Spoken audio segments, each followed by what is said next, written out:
นตกมาพาใจเศร้าฝนตกพาใจเหงา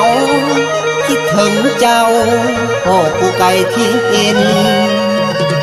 ฝนตกลิ้นคิดหอดดอกป่านนี้อยู่จังได้ฝนตกมานั่งห้อง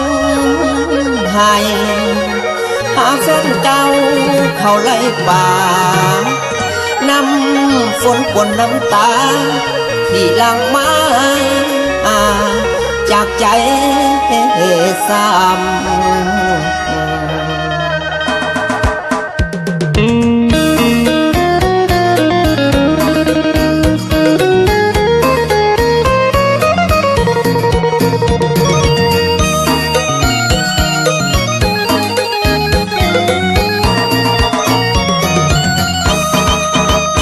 ฝน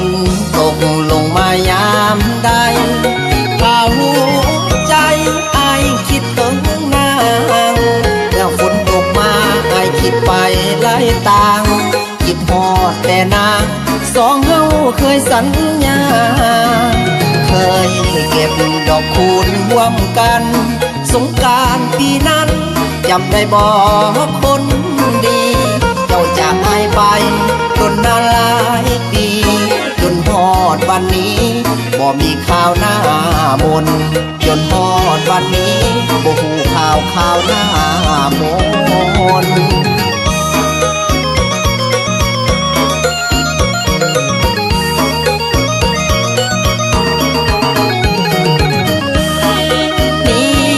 หมดผ่านมาหลายฝนบ่เห็นเจ้ากับตาวหรือว่าสาวมีบุญทรงอยู่ลืมสุขที่ควยลืมห้องมวยพักแวนพักขาลืมเถียงนั่งก่อนเคยมีเจ้าถึงยามเศร้ายามแดงแต่จนยามสายลมพัดต้องส่องหาเจ้าบ่เห็นลำเค็นยามเมื่อฝนตกมาอายจึงหลั่งน้ำตาหยาดลงพื้นดินน้ำตาไหลยามเมื่อฝนตกลิ้นคิดฮอดทุกทินได้แต่หวังหาอาวรฝนเอ้ยเศร้าตกสาทรข้าขอวิงวอนฝนฟ้าอย่าลิ้นลังบอกคิดเห็นบ่คนที่หัวใจจะพังยันอายบ่ยังถ้าหากว่าฝนบ่เศร้า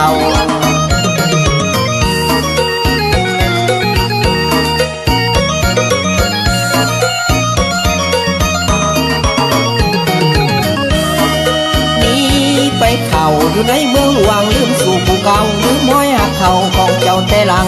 นั่งห้องไห้ก้อยอยู่ทั้งเถียงฟังแต่เสียงหมูกบมันหอมคือมันฟ้องให้น้ำตาไอ้ล้นคิดถึงคนหักอายป่านนี้จังได้เจ้าจากไปอยู่ใส่นอนางทิมอายกลางทางแล้วบอกคิดดูตนลืมสัญญาอยู่ข้างของคุณย้อนอายบรรจนหน้ามนบ่หวนมาน้ำตาไหลลิ้นมันย่อยน้ำตาไหลลิ้นมันย่อยใจลอยคิดฮอดแฟนเก่าน้ำเจ้าฟังเสียงฟ้าห้องคิดถึงน้องผู้ห่างลาฝนตกมาน้ำตาไหลหล่นเมื่อฝนปนน้ำตาของอายฝนลิ้น